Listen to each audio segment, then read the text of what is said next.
A human hunter took a silver bullet for a vampire princess. Then her clan forced an impossible bond.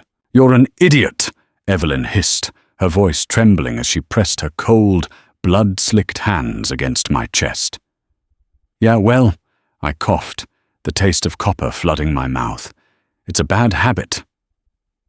The silver bullet wasn't meant for me. It was a custom-milled, hollow-point nightmare designed to pierce the heart of the vampire princess kneeling in the rain-soaked alley beside me. I was a hunter. I was supposed to pull the trigger on her kind, not jump in front of the barrel. "Hold still, Bradley. If you die, my father will kill me just for the insult of being saved by a human." "Silver. Burns," I managed, my vision fracturing into dark splinters. "I know," she whispered, leaning in so close I could feel the unnatural stillness of her breath. "And I'm about to do something much worse to save you." The asphalt was freezing. That was the first thing my fading mind registered. The jagged, oily grit of the city street pressing against my cheek, pooling with the relentless midnight rain. The second thing was the pain. It wasn't the clean, sharp sting of a standard gunshot. Silver nitrate rounds were designed to fragment inside dense, vampiric tissue, turning their insides to ash. Inside a fragile human chest, it acted like a miniature grenade. I could feel every jagged shard of silver tearing through my lung with every ragged breath I tried to draw. "Keep your eyes open, Hunter," Evelyn commanded. Her voice was an octave higher than its usual velvet purr. The unflappable, untouchable air to the night court was panicking. I forced my heavy eyelids upward. Through the downpour, she was a blur of ruined elegance. Her tailored charcoal suit, easily worth more than my truck, was ruined, soaked through with the muddy water of the alley and my own bright arterial blood. Her pale hands were clamped over the entry wound just beneath my collarbone, applying a crushing pressure that would have broken my ribs if they weren't already shattered. "Why?" I wheezed, the word bubbling wetly past my lips. I couldn't even answer the question myself. I had been tracking her for 3 weeks. I knew her routines, her security detail, her weaknesses. Tonight was supposed to be a reconnaissance op. But when I saw the red laser dot of a sniper's rifle dancing across her chest from the fire escape across the street, my body moved before my brain could process the betrayal of my own creed. I tackled her. I took the hit. "Don't speak," she snapped. Her eyes, usually a cool, indifferent hazel, were bleeding into a terrifying, luminescent gold, the physical manifestation of a vampire's adrenaline. "Where is the extraction team? They should be here." "Sniper? Still up there?" I warned, trying to reach for the Sig Sauer holstered at my waist. My arm felt like it was made of wet sand. It didn't move. Evelyn didn't even look up at the fire escape. "He's gone. Fled the moment he realized he hit a human. The guild will have his head for a botched assassination, but I will get to him first." The sound of screeching tires cut through the heavy rhythm of the rain. 2 matte black SUVs vaulted over the curb, blocking the mouth of the alley. The doors didn't open. They seemingly glided away as 4 figures materialized into the rain. They moved with that sickening, frictionless speed that always made the hairs on the back of my neck stand up. Vampires. Evelyn's elite guard. "My lady!" one of them shouted, a towering man in a dark trench coat. He skidded to a halt, taking in the scene. His eyes darted from Evelyn to me, his upper lip curling back instinctively at the scent of my blood. "A hunter." "Why are you touching it? Leave him to bleed out."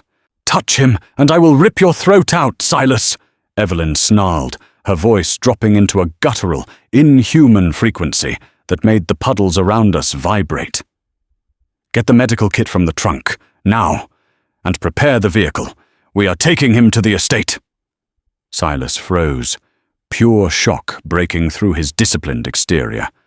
"The estate? My lady, your father. My father is not bleeding to death on the pavement," she roared. The air pressure in the alley seemed to drop. Silas bowed his head submissively and vanished, returning a fraction of a second later with a heavy metallic case.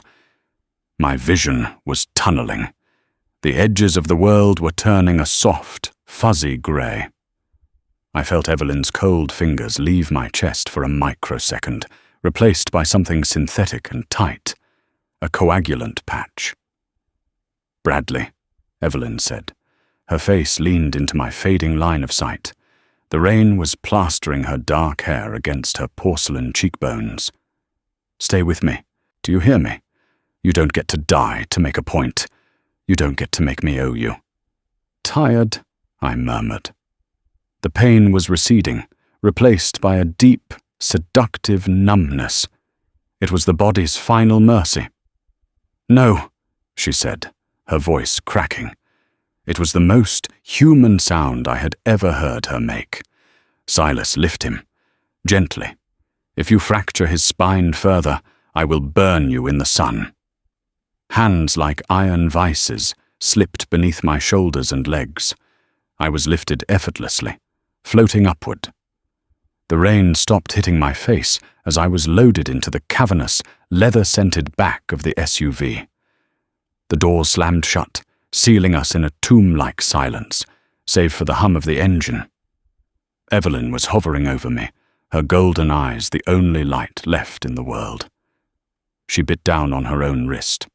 I saw the flash of elongated fangs, the sudden spill of impossibly dark, thick crimson. "Drink," she commanded, pressing her torn wrist to my lips. "No." I tried to turn my head. Vampire blood was a drug, a poison, a curse. Hunters who drank it became ghouls, slaves to the sire. "Drink it, damn you," she whispered, her free hand gripping my jaw, forcing my mouth open. The sweet, metallic taste of her blood hit my tongue, burning like liquid fire. "I won't let you die, even if you hate me for it." The fire spread down my throat, hitting the freezing void in my chest. Then, everything went completely. Absolute black. I woke up to the sound of my own heartbeat. But it was wrong. It was too steady, too strong, and echoing with a strange, secondary rhythm underneath it. Thump, thump. And then, a microsecond later, an invisible echo. Thump, thump, I gasped, my eyes flying open. The light in the room was dim, filtered through smart glass windows that overlooked a sprawling, glittering skyline. I wasn't in a hospital. I was in a massive bed with charcoal silk sheets, lying in a room that looked like a billionaire's minimalist fever dream. Slate walls, dark wood accents, and medical equipment that looked decades more advanced than anything I'd ever seen in a trauma ward. I threw off the covers, panic surging through me. I looked down at my chest. I was wearing a loose black shirt, unbuttoned. My hand flew to my collarbone. The skin was smooth. There was a jagged, silvery scar where the bullet had entered, but it was closed, healed. I pressed against my ribs. No pain, no grinding bone, just the solid, muscular wall of my chest. "You shouldn't move too quickly," a voice said from the shadows. I whipped my head around. Evelyn was sitting in a high-backed leather chair in the corner of the room. She was no longer wearing the ruined suit. She was dressed in a simple, elegant, dark sweater and slacks. She looked exhausted. Vampires didn't get bags under their eyes, but her posture lacked its usual imperial rigidity. She looked fragile. "What did you do to me?" I demanded, my voice raspy. I swung my legs over the side of the bed. My bare feet hit the heated hardwood floor. I expected to feel weak, but my muscles thrummed with a terrifying, restless energy. "I saved your life," she said evenly, not rising from the chair. "You had massive internal hemorrhaging. Your left lung was collapsed. Your subclavian artery was severed, and the silver toxicity was shutting down your organs. Vampire blood heals, I said, my voice hardening. It doesn't regenerate shattered bone overnight. Not for a human. Unless you turned me. I checked my teeth with my tongue. Normal. I looked at the window. The sun was down, but the street lights didn't burn my eyes. I'm not a ghoul. I'm not turned. What did you do? Evelyn looked away, her gaze fixing on the city lights. The silence stretched, thick and suffocating. Suddenly, a sharp ache bloomed behind my right temple. It wasn't my pain, it felt projected, a headache of stress and anxiety. I rubbed my forehead, and as I did, Evelyn mirrored the exact movement, her hand going to her own temple. I stopped. She stopped.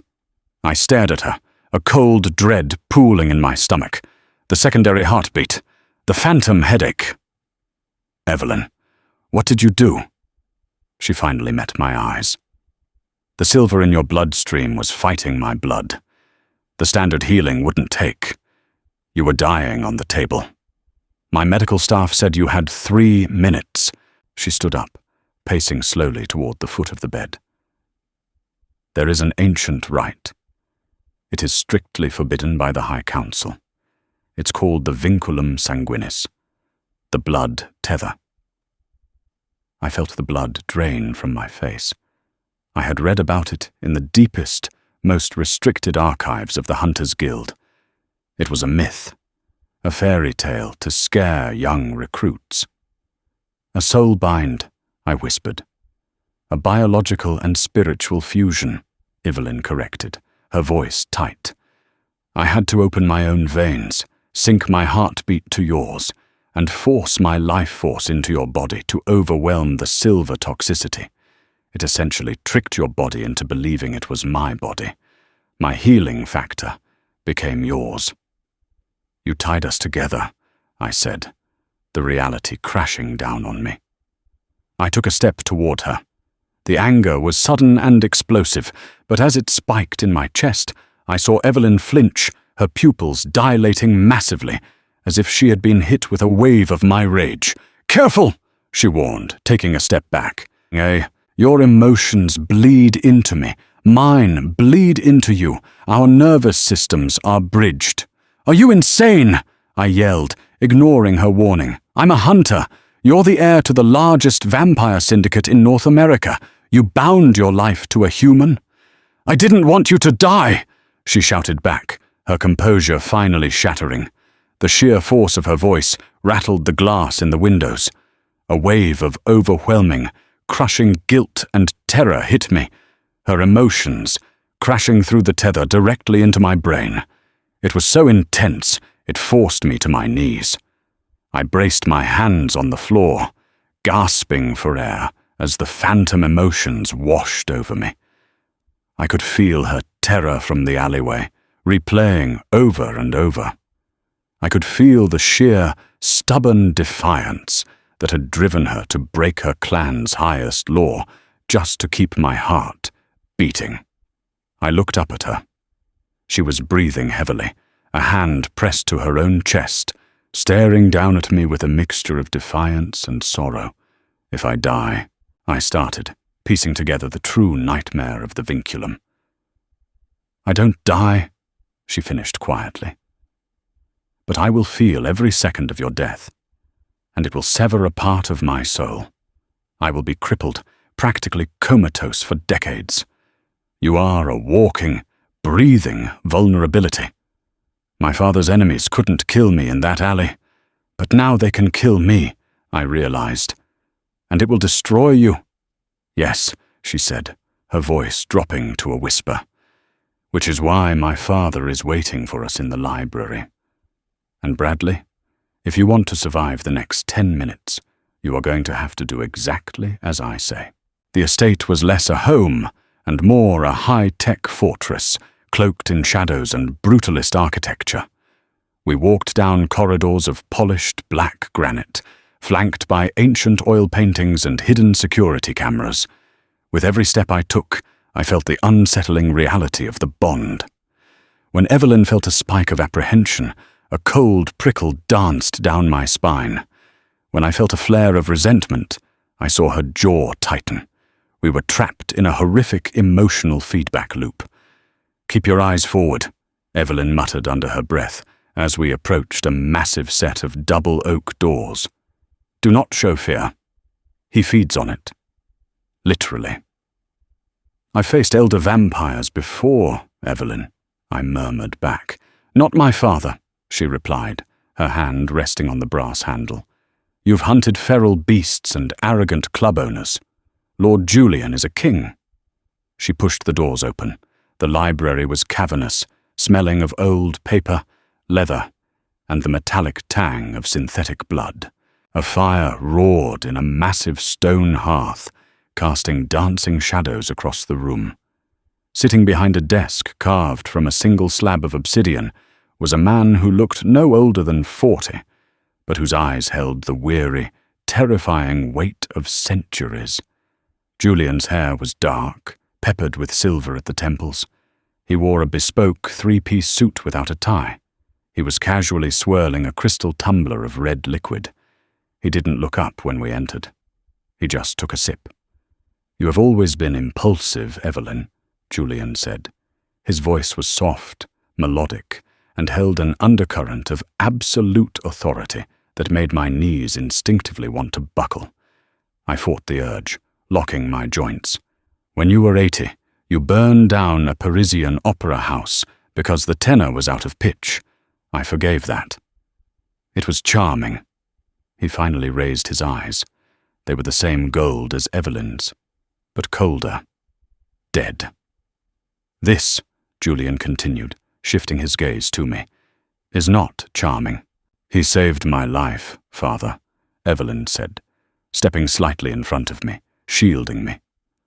The protective instinct radiating through the bond was so strong it made my chest ache. "He is a human," Julian countered smoothly, setting the glass down. "A hunter, no less. A mosquito that managed to stumble into the path of a bullet meant for a dragon.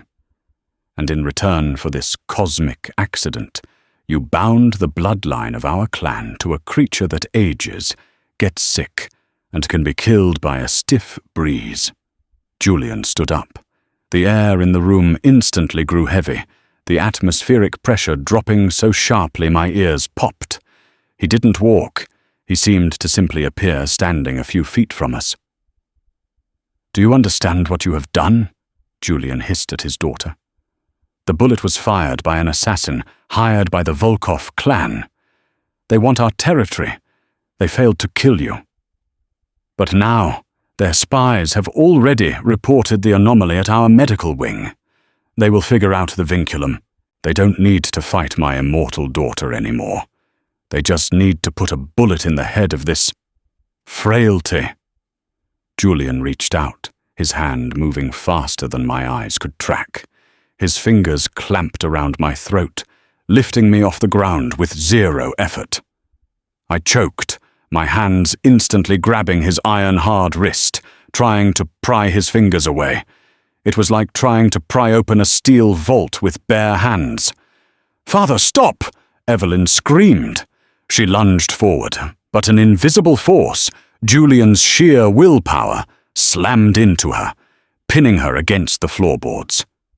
"I could snap his neck right now," Julian whispered, his face inches from mine.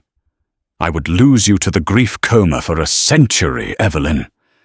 But when you woke up, you would be free of this parasite. It might be the tactical choice." As my oxygen depleted, black spots danced in my vision. But through the bond, I didn't just feel my own panic. I felt Evelyn's agonizing pain as she felt herself suffocating through me. She was choking on the floor, clawing at her own throat as Julian strangled me. "You're killing her," I managed to wheeze out, my eyes locked on Julian's. Julian glanced down at his daughter. He saw her lips turning blue. With a look of profound disgust, He dropped me. I hit the floor hard, coughing violently, dragging air back into my burning lungs. Beside me, Evelyn gasped, mirroring my ragged breaths. Julian walked back to his desk and sat down, straightening his cuffs. The bond is deep, unusually so.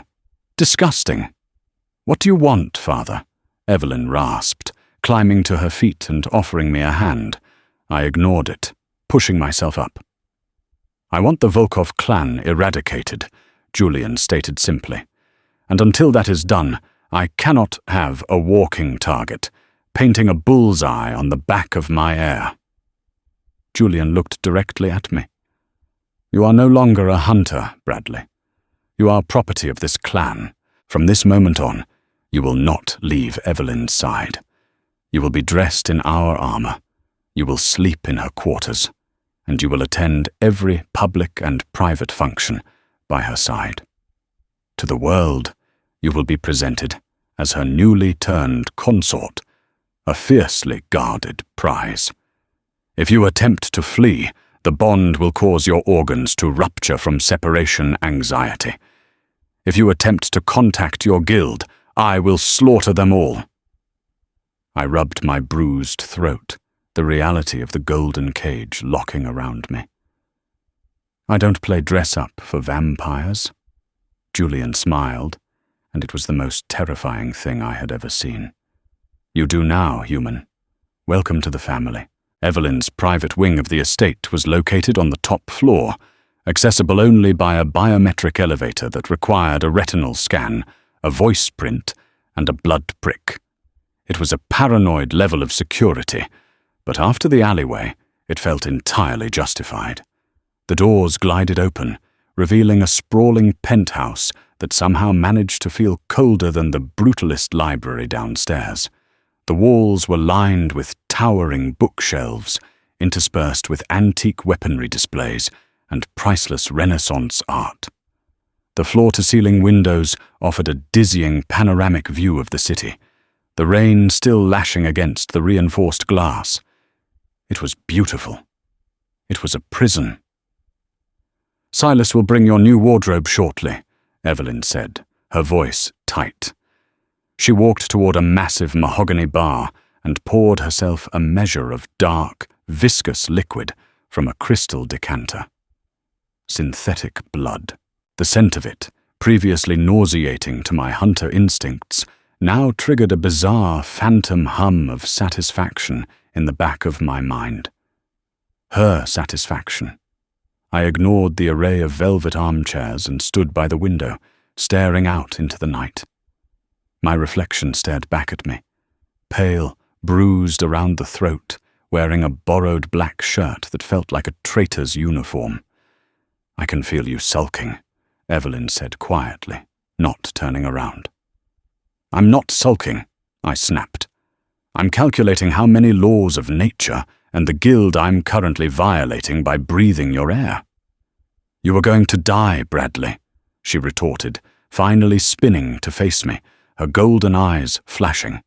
The glass in her hand trembled slightly. I did what I had to do. You did what you wanted to do, I corrected, closing the distance between us. The air in the room grew thick. You couldn't handle the guilt of a human dying for you, so you condemned us both. I am a hunter. My life is supposed to end in an alley, bleeding out for the cause. That's the deal I made when I picked up the silver. Then you made a stupid deal, she fired back. A wave of intense, scalding frustration washed over me. It hit my chest so hard, I actually stumbled a half-step back. It took me a full second to realize it wasn't my frustration. It was hers. It was a tidal wave of exhaustion, fear of her father, and an agonizing terror of the Volkov clan that she kept violently suppressed beneath her icy exterior. Through the vinculum, her emotional armor was stripped away, pouring directly into my nervous system. I clutched my chest, taking a deep breath. She gasped simultaneously, her hand flying to her own sternum. We stared at each other, the silence stretching out, heavy and absolute. the anger drained out of the room, replaced by a profound, terrifying vulnerability. For a vampire, revealing emotion was weakness. For the heir to the Night Court, it was a death sentence. And yet, here I was, feeling the frantic, terrified flutter of her secondary heartbeat echoing in my own chest. "We have to control this," I muttered, breaking the silence. I rubbed my temples. "If your father feels even a fraction of what I just felt from you, he won't need the Volkovs to execute us." "I know," she whispered. She set the glass down, her shoulders slumping. She looked smaller suddenly, stripped of her royal bravado. "The bond is a two-way street, Bradley. I can feel your resentment, your claustrophobia, your persistent, maddening urge to check for exits every time you enter a room. Occupational hazard. It's distracting," she said, though her tone lacked its usual bite. "If we are going to survive the week, you need to learn how to compartmentalize, and I need to learn how to—" She trailed off, struggling for the word. "Trust someone?" I offered. She offered a brittle, half-smile. "Don't push your luck, Hunter."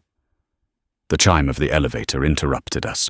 The doors opened, and Silas stepped out, carrying 2 heavy garment bags. He didn't look at me. His disdain was palpable, rolling off him in waves, though through the bond I felt Evelyn's sudden flare of territorial warning spike in response to his attitude. Silas visibly stiffened, sensing his mistress's displeasure, and quickly laid the bags on a sofa. "The attire Lord Julian requested, my lady," Silas said, bowing low, "for the masquerade tomorrow evening." "Thank you, Silas. Leave us." Once the doors closed, I walked over to the sofa and unzipped the first bag. I pulled out a suit made of a material I didn't recognize. It looked like midnight blue silk, but it felt heavy, almost like Kevlar. It was interwoven with incredibly fine, almost invisible threads of what looked like steel.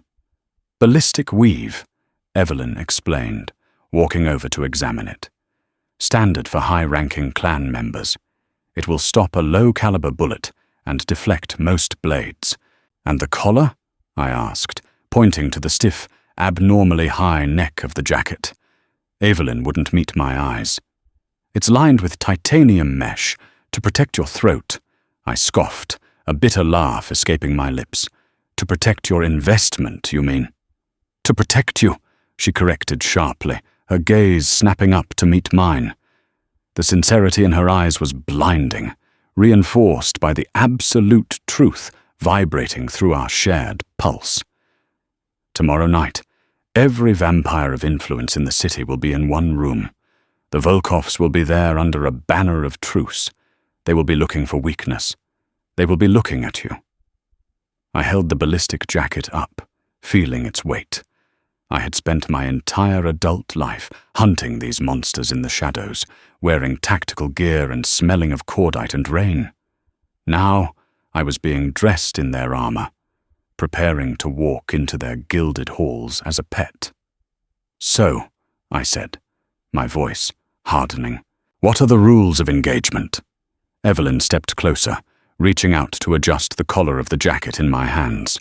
Her fingers brushed against my knuckles, sending a jolt of static electricity through the bond.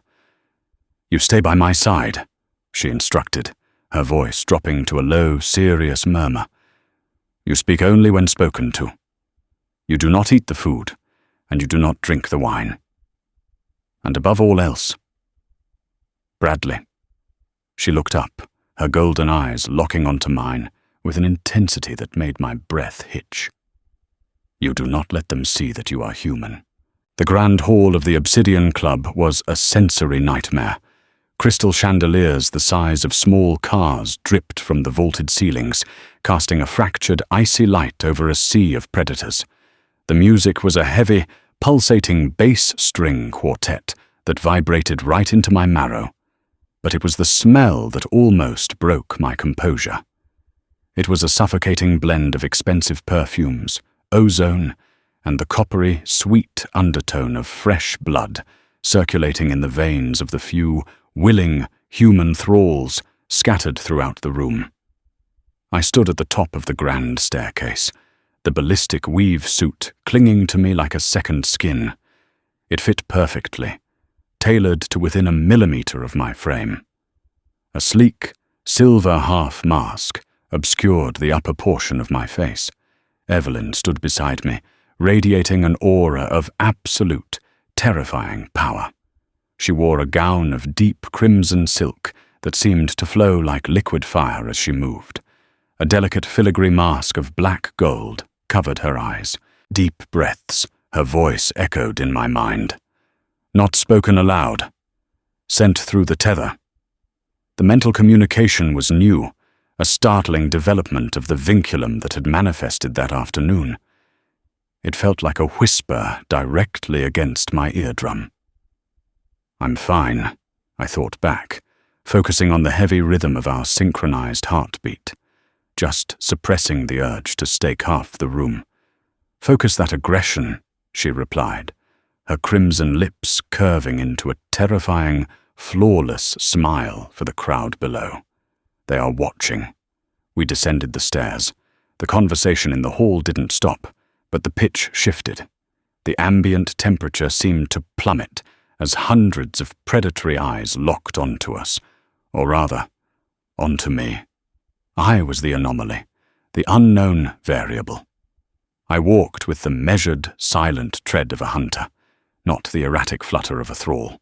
I kept my chin up, my eyes sweeping the room, memorizing exits, identifying threats. "Lady Evelyn?" A voice purred as we reached the floor. A man stepped into our path, blocking our progression toward Lord Julian's private dais. He was tall, broad-shouldered, with pale blonde hair slicked back and a mask of white porcelain. He reeked of arrogance and old violence. Through the bond, a spike of cold fury radiated from Evelyn. "Dmitri Volkov," her mental voice hissed. "The air. Do not react."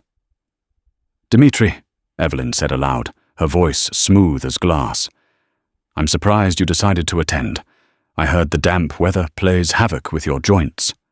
Dmitri smiled, revealing elongated, cruel canines. "I wouldn't miss the unveiling of your new accessory." His pale eyes slid to me, raking over my frame with blatant, insulting curiosity. He leaned in slightly, his nostrils flaring as he took a scent. I locked my jaw, forcing my heart rate to remain perfectly steady, anchoring it to Evelyn's.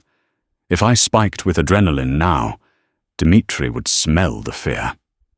Dmitri frowned slightly, confused by the lack of a terrified prey response. He took a step closer to me, completely ignoring the polite boundaries of court etiquette. "He lacks the usual scent of a ghoul, Evelyn. No decay. How curious. And yet the pulse is so strong, so steady, almost as if..." He reached out a gloved hand toward my chest, aiming right for the scar beneath my collarbone. It was a test, a deliberate provocation to see if I was a weapon or a pet. Before my conscious mind could register the action, my hunter reflexes took over. My left hand snapped up, a blur of motion, clamping down on Dmitri's wrist with a bone-crushing grip. I twisted his arm outward, stepping into his guard, throwing his balance entirely off. The music didn't stop, but the silence in our immediate vicinity became deafening.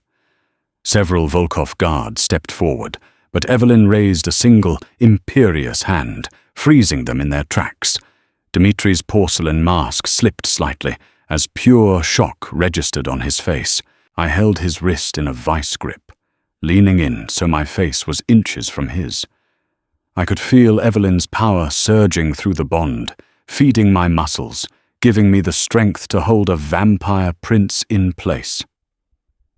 "I don't like being touched," I said, my voice barely above a whisper, perfectly calm. Dmitri's eyes flared golden. He strained against my grip, his vampire strength flaring to life, attempting to break my hold. I felt the pressure instantly. It was like trying to hold back a freight train. My bones creaked in protest. But then, through the tether, I felt Evelyn push. She didn't move a muscle physically, but she shoved a massive wave of her own raw, ancient energy through the bond directly into my system. My grip tightened. I heard a sickening crack echo from Dimitri's wrist. Dimitri gasped, dropping to one knee to alleviate the pressure, his aristocratic composure shattering in an instant. I released him seamlessly, stepping back to my position, slightly behind Evelyn's right shoulder, adjusting the cuff of my jacket as if nothing had happened. Dimitri cradled his fractured wrist, staring up at me with a mixture of agony and profound horror. As my consort said, Evelyn chimed in, her voice dripping with lethal amusement, looking down at the kneeling Volkov heir. He doesn't like being touched. I suggest you remember your manners, Dimitri, or next time he won't stop at the wrist. She didn't wait for a response. She turned and continued walking toward the dais, parting the sea of stunned vampires. I followed, my heart hammering a triumphant, terrifying rhythm that was entirely matched by the woman walking ahead of me. Not bad, Hunter, her voice echoed in my mind, laced with a dark, undeniable thrill. Just doing my job, Princess, I thought back. We had won the battle of optics, but as I glanced over my shoulder and saw Dimitri's golden eyes burning with absolute murderous hatred, I knew we had just guaranteed a war. The adrenaline crash hit the moment the penthouse elevator doors slid shut. My knees actually buckled. I caught myself against the mirrored wall of the elevator car, gasping for air as the sheer, overwhelming volume of the night's sensory input finally caught up with my human brain. Holding a vampire's strength back, even for a few seconds, had taxed my central nervous system to its absolute limit. Evelyn didn't look much better. She leaned against the opposite wall, her eyes closed, the black gold mask dangling loosely from her fingers. The crimson silk gown suddenly looked less like armor and more like a heavy burden. "You broke his wrist," she murmured, the elevator ascending smoothly. Her voice wasn't reprimanding. It was laced with a quiet, shocked reverence. "We broke his wrist," I corrected, rubbing my chest where the tether hummed with a dull, exhausted ache. "I was losing that grip until you pushed your strength through. I didn't know you could do that." Evelyn opened her eyes. They were completely blown out, the pupils swallowing the hazel and gold. Neither did I. The vinculum is supposed to be passive, a shared lifeline. But when he touched you, when I felt your instinct to fight— She paused, taking a slow breath. I wanted to break him, and the bond just facilitated it. The elevator dinged, opening into the cavernous, dimly lit penthouse. I peeled off the suit jacket the moment I stepped inside, tossing it onto a chair. The ballistic weave felt suddenly suffocating. I walked over to the floor-to-ceiling windows, pressing my forehead against the cool glass, looking out over the city. The rain had stopped, leaving the streets slick and gleaming like obsidian. Somewhere down there, my guild brothers were probably regrouping, wondering why my tracker had gone dark, assuming I was dead in a gutter. "They'll come for us now," I said quietly to the glass. "The Volkovs. You embarrassed their heir in front of the entire night court. They can't let that stand." "I know," Evelyn said. I heard the soft rustle of silk as she walked up behind me. She stopped just a foot away, close enough that I could feel the ambient cold radiating from her skin. "Dimitri is prideful, but his father, Victor, is a tactician. He won't strike blindly. He'll try to sever the tether. By killing me, or by breaking your mind," she corrected softly. "The vinculum connects our nervous systems, Bradley. If they capture you, If they torture you, they torture me. It's a back door into my sanity. I turned around to face her. The dim light of the city cast sharp, dramatic shadows across her face. Then why did you push it tonight? Why humiliate him and paint a bigger target on my back? Because if you showed weakness, they would have killed you in that hall, she replied, her voice fierce, stepping closer. They needed to believe you are something more than human, something dangerous, and for 3 seconds, you were. It wasn't real, Evelyn, I argued, frustration leaking through the bond. It was your strength. I'm just a battery you plug into when you need a parlor trick. She flinched, the words hitting her harder than I intended.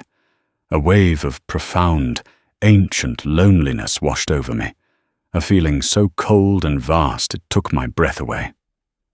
It wasn't my feeling. Do you think this is easy for me? She whispered, her voice cracking, shedding the regal persona entirely. Do you think I wanted to bind my soul to a man who makes a living hunting my family? I've spent 200 years building walls of ice so thick no one could ever touch me. And now? She reached out, her hand hovering inches from my chest, right over the scar. Her fingers trembled. And now I feel every spike of your panic. I feel your grief for the life you lost. I feel your guilt. She looked up, her eyes wide, realizing something. Why do you feel so much guilt, Bradley? It's constantly there, a low hum beneath everything else.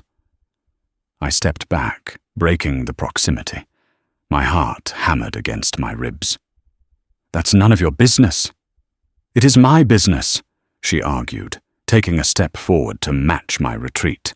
Your mind is bleeding into mine. I feel a child's terror. I feel a fire. Bradley, what happened to you? Stop it, I warned, throwing up mental walls, trying to block the flow of the tether. It was like trying to stop a river with my bare hands. It wasn't a vampire, was it? She pressed, her eyes widening as she read the emotional resonance echoing through our shared pulse. The fire that killed your family. It wasn't a vampire attack. It was— I said stop! I roared. The suppression broke. A massive, suffocating wave of memory slammed through the bond. The smell of kerosene, the screams of my younger brother, the paralyzing, cowardly fear that had frozen me on the front lawn while my house burned to the ground. Evelyn gasped, physically staggering backward as the memory hit her nervous system. She clutched her head, crying out softly as the phantom smell of smoke filled her senses. Silence slammed back into the room, heavy and jagged. I stood there, chest heaving, stripped completely bare. The one secret I had kept from the guild, from my mentors, from everyone, that I hadn't become a hunter out of righteous vengeance, but out of a desperate need to punish myself for my own cowardice, was now sitting in the mind of a vampire princess. Evelyn slowly lowered her hands. She looked at me, not with the predatory triumph I expected, but with a devastating, profound empathy. You didn't run into the alley to save me, Bradley, she whispered, the realization dawning on her. You jumped in front of that bullet because you wanted to die. You wanted to finally pay the debt. I couldn't look at her. I turned my back, staring blindly out the window. Congratulations, you figured out the great mystery. The heroic hunter is just a suicidal coward. I waited for the mocking retort. I waited for her to use the weakness against me. Instead, I felt the gentle, freezing weight of her hand rest on my shoulder. Through the bond, a sensation flowed into me. Not pity, but a fierce, stabilizing warmth, a steady anchor in a raging storm. You didn't run tonight, Evelyn said softly, her voice close to my ear. When Dmitri tested you, you didn't freeze. You fought. Because you were in my head, I muttered. No, she said, her grip tightening slightly. I only gave you the strength, the instinct to stand your ground. That was all you. She stepped around, so she was standing in front of me again, forcing me to meet her gaze. The gold in her eyes had softened into a warm, luminescent amber. "The Volkovs are coming," Evelyn said, her voice dropping to a low, intimate timbre. "And if we fight them as a vampire and her hostage, we will die. Both of us. The only way we survive this is if we stop fighting the vinculum." I looked down at her, feeling the steady, rhythmic echo of her heartbeat perfectly aligned with mine. "What are you suggesting?" "I'm suggesting we stop surviving this bond," Evelyn said, a dangerous, beautiful smile curling her lips. "And we start weaponizing it." The subterranean training facility beneath the estate was a concrete expanse designed to withstand mortar fire. Over the next 4 days, it became our crucible. Weaponizing the vinculum was not a graceful process. It was brutal, agonizing, and terrifyingly intimate. We learned very quickly that if Evelyn tried to push too much physical power into my human muscles, I risked snapping my own tendons. If I flooded her mind with too much of my chaotic, human tactical analysis, the scattered, hyper-vigilant way a hunter scans a room, it gave her blinding migraines. We had to find the equilibrium. "Again," Evelyn ordered, wiping a bead of synthetic sweat from her brow. She was standing 30 feet away, holding a pair of blunt, weighted training batons. I was gasping for air, leaning against the concrete wall, my knuckles raw.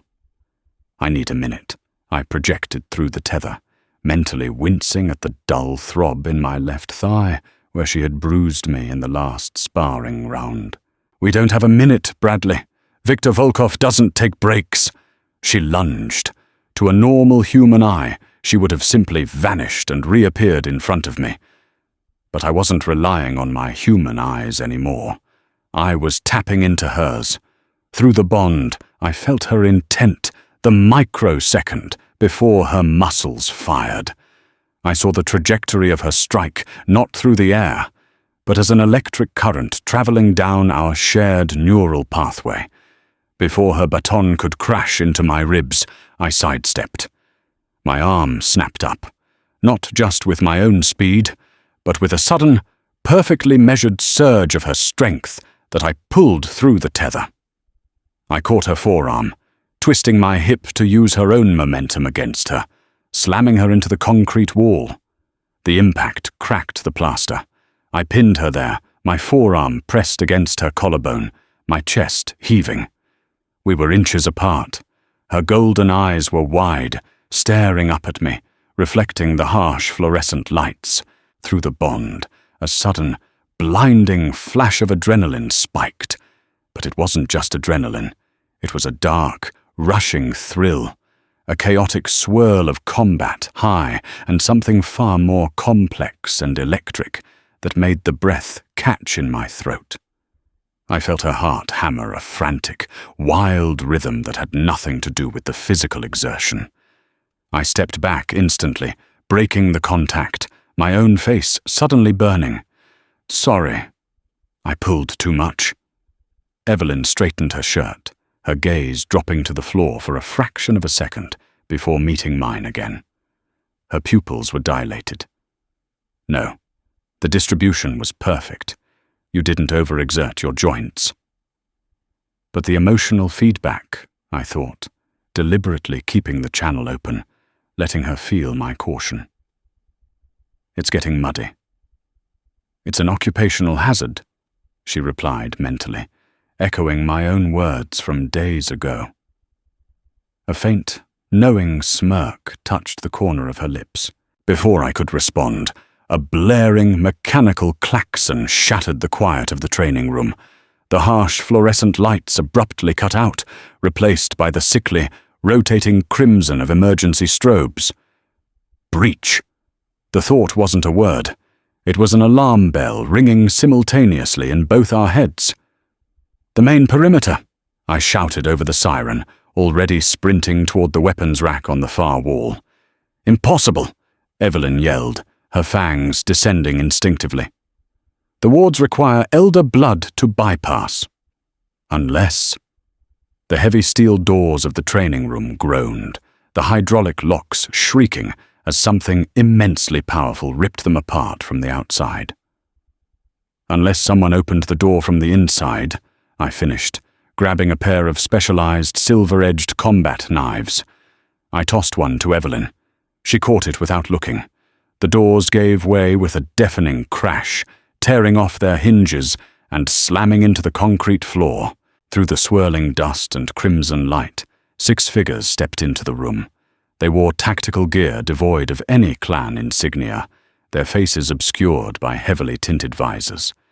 But the way they moved, silent, predatory, frictionless, gave them away immediately. Volkov death squads. How did they get past Silas? I muttered, falling into a defensive stance, my back pressing lightly against Evelyn's. The contact grounded me, sealing the circuit between us. He didn't, a cold voice echoed from the hallway. Silas stepped through the ruined doorway. He wasn't bleeding. He wasn't fighting. He walked with his hands clasped behind his back, looking at Evelyn with an expression of profound, sorrowful disgust. "Silas," Evelyn whispered, the betrayal echoing through the bond like a physical knife wound to her chest. I gritted my teeth, absorbing the shock of her pain so she wouldn't freeze. "Your father's sentimentality is destroying the Night Court, my lady," Silas said smoothly, stepping safely behind the line of assassins. "He allows you to bind our ancient bloodline to a human dog. The Volkovs offered a purge. I accepted. Lord Julian is currently being dealt with upstairs. It's over, Evelyn. Surrender the boy, and Victor promises you a clean death." "They want to sever the tether by killing me," I thought to her, my grip tightening on the silver-edged knife. "If they get me, it rips your mind apart." "Then we don't let them get you," her voice echoed in my head, cold and sharp as cracked ice. "Sink." I closed my eyes for a fraction of a second. I stopped trying to block her out. I opened the floodgates of my nervous system, letting her ancient, predatory consciousness crash into my human mind. The world sharpened into terrifying, hyper-focused clarity. I could hear the microscopic hum of the assassins' synthetic muscles. I could smell the ozone crackling off their weapons. The first 2 assassins lunged. I didn't think, I just moved. Evelyn and I broke apart, not as 2 fighters, but as a single organism operating on 2 fronts. The assassin coming at me swung a heavy, decapitating arc with a broadsword. Through Evelyn's eyes, I saw the exact angle of his shoulder drop. I ducked, pulling a surge of Evelyn's raw power into my legs. I vaulted upward, driving the silver-edged knife directly up through the gap in the assassin's tactical chin guard. The silver ignited the vampire's flesh upon contact. He erupted into a geyser of grey ash. Simultaneously, I felt a sharp, phantom pain in my left shoulder. Evelyn had taken a grazing hit. I instantly channeled my human pain tolerance and adrenaline back through the tether, dulling her shock, keeping her momentum fluid. She spun, decapitating her attacker with a flawless, brutal arc of her own blade. We were a meat grinder. 4 left. They hesitated, visibly confused by the human who moved with the precognition and explosive violence of an elder, and the princess who fought with the gritty, ugly, hyper-efficient brutality of a street-level hunter. "Kill them!" Silas roared, his composure cracking. The remaining 4 rushed us at once. "Drop!" Evelyn commanded in my mind. I threw myself flat against the concrete. In the exact millisecond I cleared the firing line, Evelyn vaulted off the wall behind me, launching herself horizontally through the air directly over my body. She caught the lead assassin by the throat, using her momentum to slam him into the ground, her silver knife burying into his chest. I rolled to my feet, catching the wrist of the fourth assassin as he reached for Evelyn's exposed back. I didn't try to overpower his arm. I knew I couldn't. Instead, using my hunter training, I stepped into his center of gravity, leveraging his own speed against him to flip him over my hip. As he crashed onto the concrete, Evelyn was already there, driving her heel into his sternum. 2 left. They realized they were outmatched. They turned to flee. Evelyn moved faster than thought, a blur of crimson and black, cutting them down before they reached the ruined doorway. The room fell deathly silent, save for the wailing of the emergency klaxon and the heavy, synchronized panting of our shared lungs. The floor was coated in a thick, choking layer of vampire ash. Silas was gone. He had slipped away the moment the tide turned. Evelyn stood amidst the ash, staring at the empty doorway. The adrenaline was receding, and the sheer horror of her trusted guard's betrayal was beginning to crash down on her. I felt the profound, sickening drop in her stomach, as if it were my own. I walked over to her, reaching out to grip her shoulder. "Evelyn, we have to move. If Silas is right, Julian is fighting Victor upstairs right now." She turned to look at me, her golden eyes wide and frantic. "If Victor kills my father, the night court falls, the city burns." "Then we don't let him," I said, my voice steady, anchoring her panic. I reached down and picked up a heavy, discarded Volkov tactical shotgun from the ash. I checked the chamber. It was loaded with depleted uranium slugs, designed to punch through vampire armor. "You're a hunter," Evelyn said, staring at the weapon in my hands, a strange wonder cutting through her fear. "You're supposed to want the night court to fall." "I made a new deal," I replied, looking directly into her eyes, letting the absolute sincerity of my intent ring like a bell through the vinculum. "Let's go save your father." The estate was a war zone. We fought our way up through the grand staircases and vaulted corridors. The air was thick with the smell of scorched ozone, copper, and ash. Volkov soldiers were swarming the lower levels, clashing with the remnants of Julian's loyal guard. With every floor we cleared, the vinculum proved to be the most devastating weapon in the building. We didn't need radios. We didn't need hand signals. When a sniper drew a bead on me from a shadowed balcony, Evelyn felt the sudden spike of my hunter's intuition and threw a silver dagger into the darkness before the trigger was even pulled. When a Volkov brute managed to blindside Evelyn, knocking her to the floor, I felt the phantom impact and immediately laid down, suppressing fire with the heavy shotgun, buying her the precious seconds she needed to recover. But the toll was massive. My human body was being pushed far beyond its biological limits, sustained only by the unnatural, burning life force Evelyn was forcing through the tether. My muscles screamed, micro-tearing with every explosive movement. "You're fading, Bradley," her voice echoed in my mind, laced with sharp concern, as we took cover behind a shattered marble pillar on the 4th floor.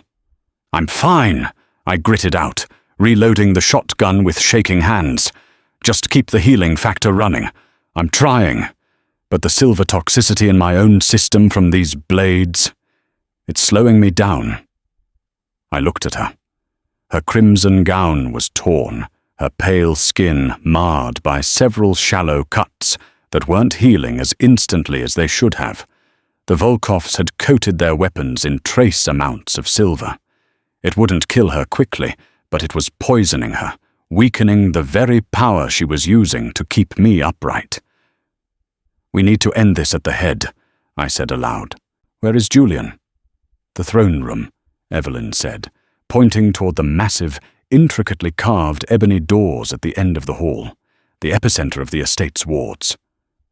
A deafening explosion rocked the building, dust and debris raining down from the ceiling. The ebony doors at the end of the hall buckled outward, splintering under immense pressure. Through the ruined doorway, a body was thrown backward with the force of a cannonball, crashing into the far wall of the corridor. It was Julian. The patriarch of the night court looked unrecognizable. His bespoke suit was shredded. One of his arms hung at a grotesque, unnatural angle. His usually immaculate face was a mask of dark, sluggish blood. He tried to push himself up, his golden eyes burning with ancient, stubborn fury, but his legs failed him. Stepping slowly out of the ruined throne room was Viktor Volkov.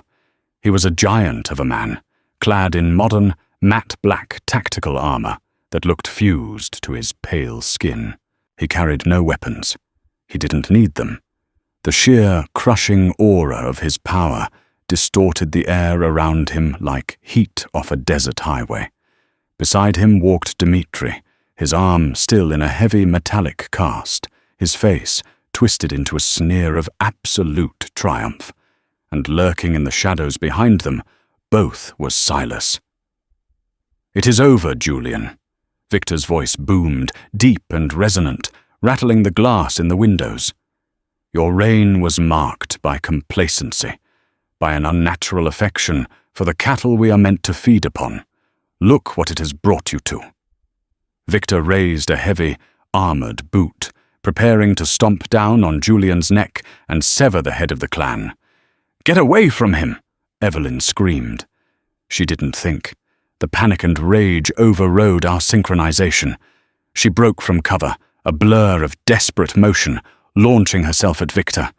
"Evelyn, no!" I yelled through the bond, feeling the suicidal trajectory of her attack. Victor didn't even look at her. He simply backhanded the air. The physical force of his strike generated a shock wave that caught Evelyn mid-air.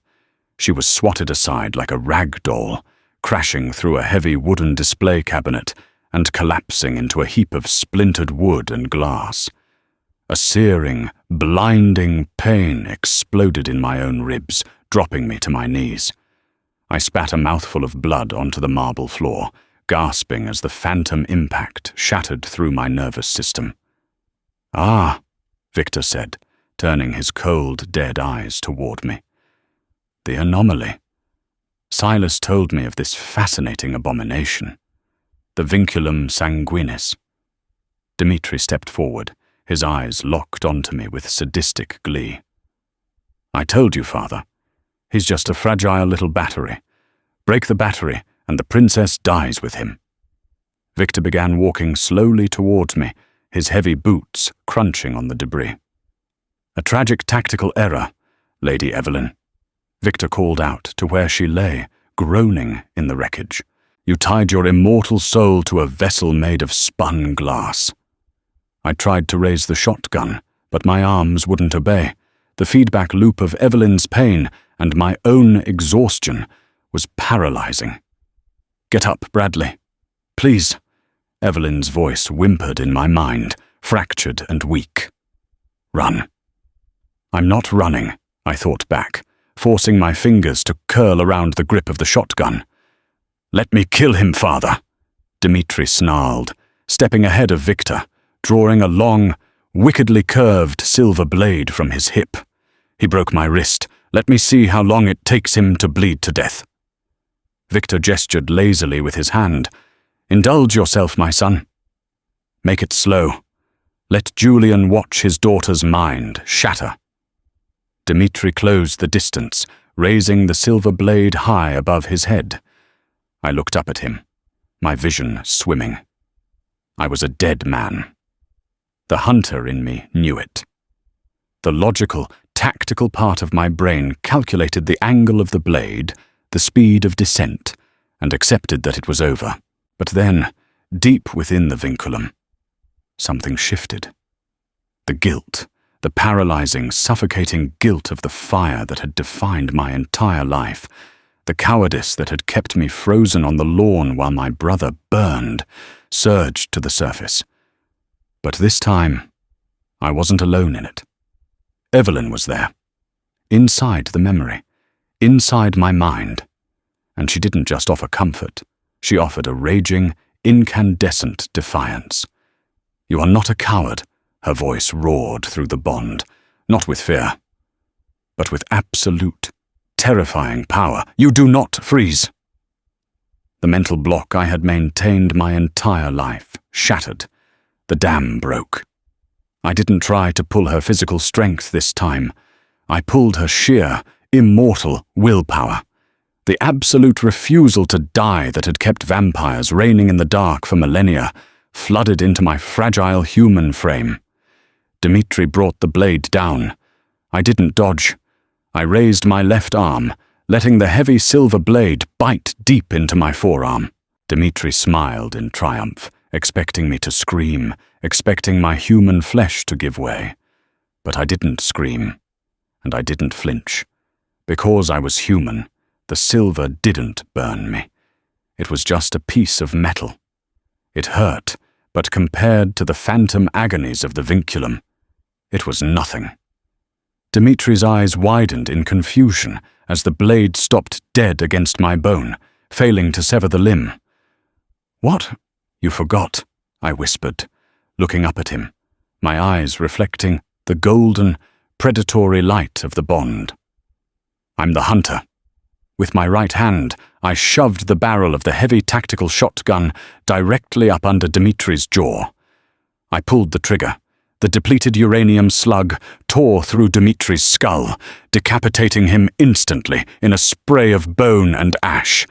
The Volkov heir collapsed backward, a headless corpse hitting the marble floor.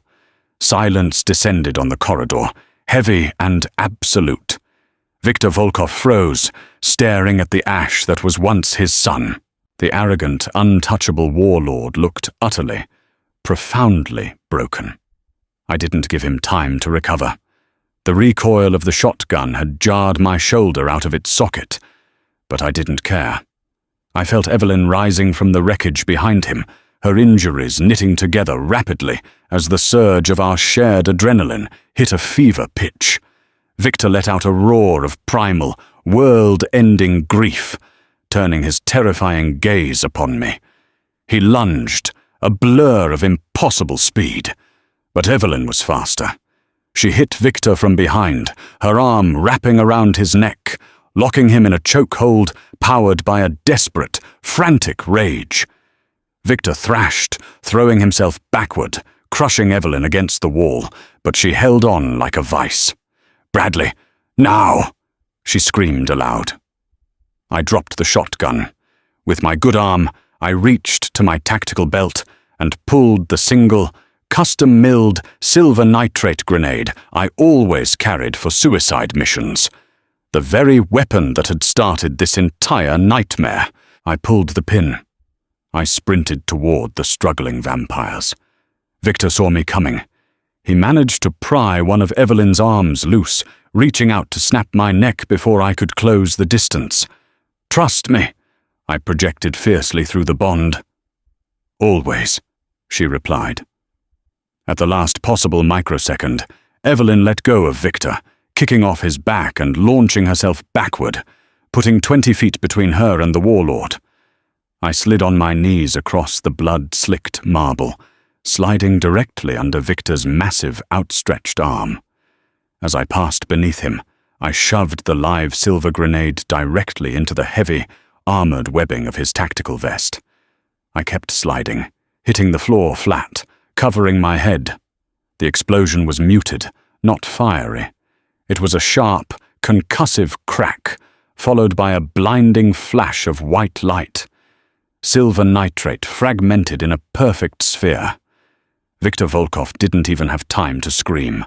The warlord of the invading clan was vaporized from the chest out, his entire upper body turning to grey ash that rained down over the corridor like snow. I lay on the floor, my ears ringing, my body broken, waiting for the phantom pain of the silver to hit me through the bond.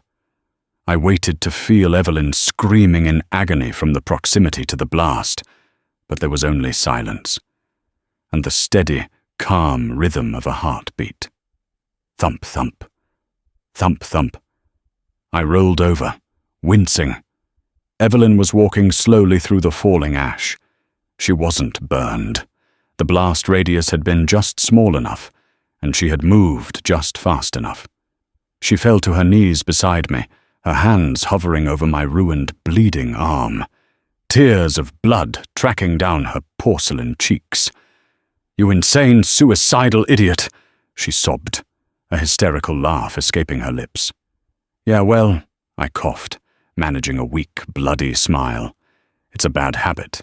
At the end of the hall, Lord Julian slowly pushed himself up to a seated position against the ruined doors of the throne room.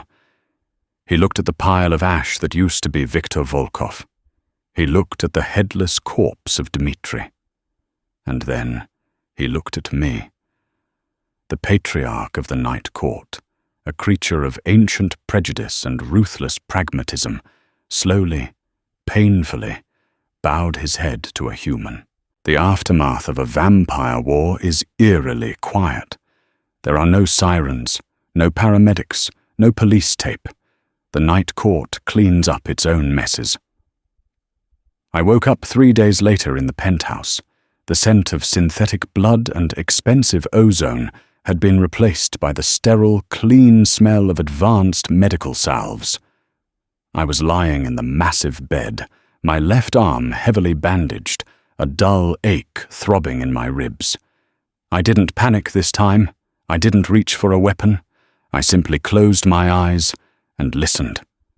The secondary rhythm was still there. Thump, thump, thump, thump.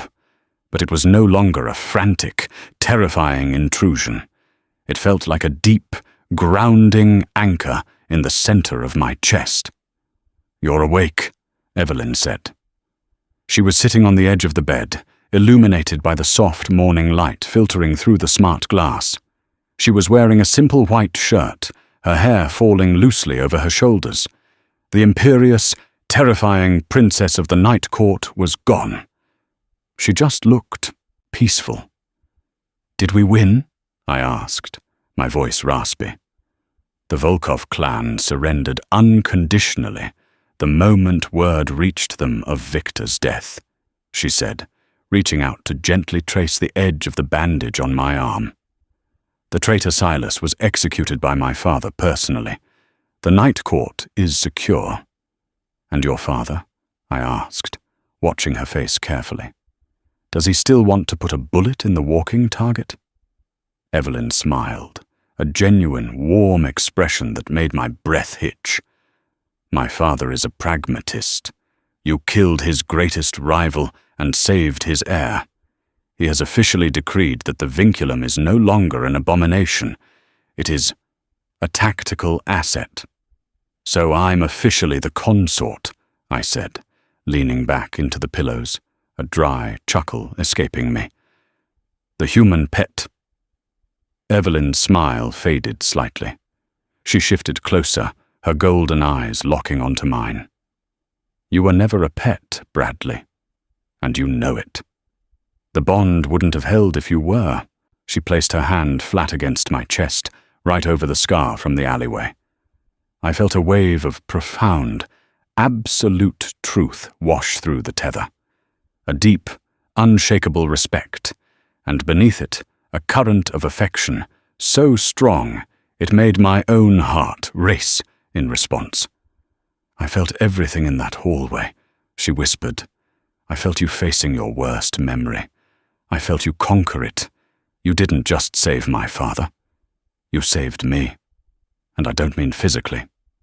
I reached up, covering her cold hand with my warm one.